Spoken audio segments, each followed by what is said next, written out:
Recognize Representative Nicole Malliotakis of New York for 5 minutes. Thank you, Mr. Chairman. I want to thank my colleagues for the great line of questioning and discussion that's being had today. I want to echo the sentiment expressed by my colleagues regarding the need for energy independence.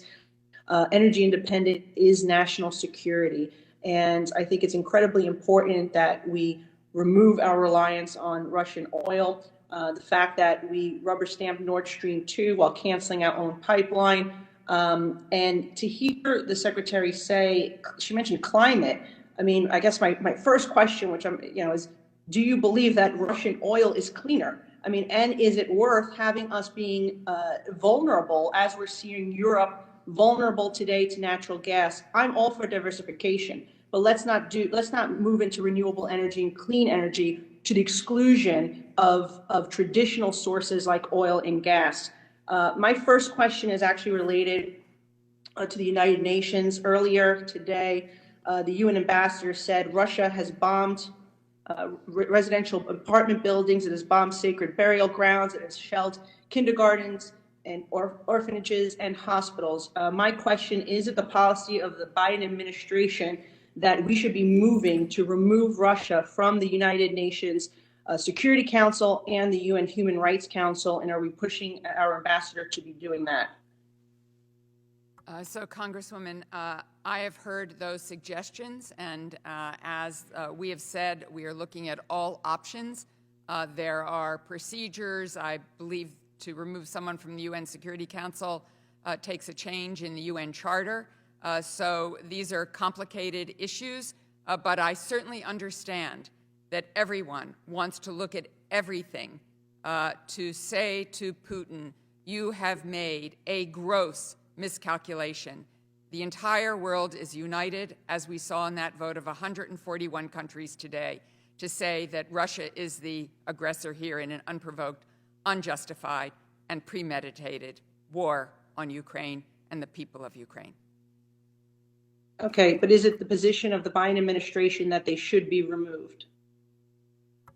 We are looking at all options, Congresswoman. We have not made that judgment at this time. Okay, well, I strongly urge you to strongly consider that. I think it's important if we want to make Russia an international pariah that we take those measures, and we should be leading from the front on this issue. And obviously, there's resolutions that I'm sponsoring with my colleague, Ms. Tenney, and I hope that my colleagues will support that as well. I got a question related to embassies. Are your embassies, is the Department of State fully staffed, or are you still operating on COVID levels? Are you talking about here in Washington, D.C., around the world? Everywhere around the world. Everywhere around the world is different.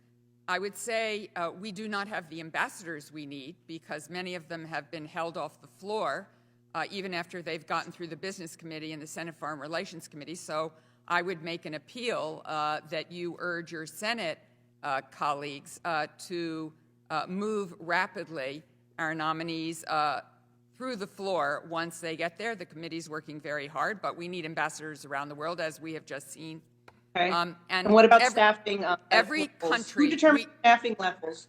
We have or other countries? We have staff in our embassies all around the world. In some countries, they are not working actually in the compound, in part because of COVID restrictions, and we have to respect those COVID restrictions, which are different in every single country. Okay, if I could please make an appeal. We've had real difficulty over the last several months with multiple embassies. Going back to Afghanistan, we've had some difficulties with Ukraine over the last few months, trying to help people evacuate, which is what the president and your department had suggested people do. We had a particular case with an American citizen whose wife is Ukrainian, stuck in there. I do want to commend Jeff Vick from your office, who has been helpful. And we are working with that family now to get them home. But Egypt, Jordan, we've had trouble with embassies all around the world. They don't answer the phone in some cases. We have difficulties getting them appointments. And also the backlog of passports. that we're still dealing with in some cases today, as you know, was horrible over the summer. We really need people to get back to work. The passports are here in the United States. That could be done immediately and by your department. I'd appreciate your assistance with that. Absolutely. Thank you.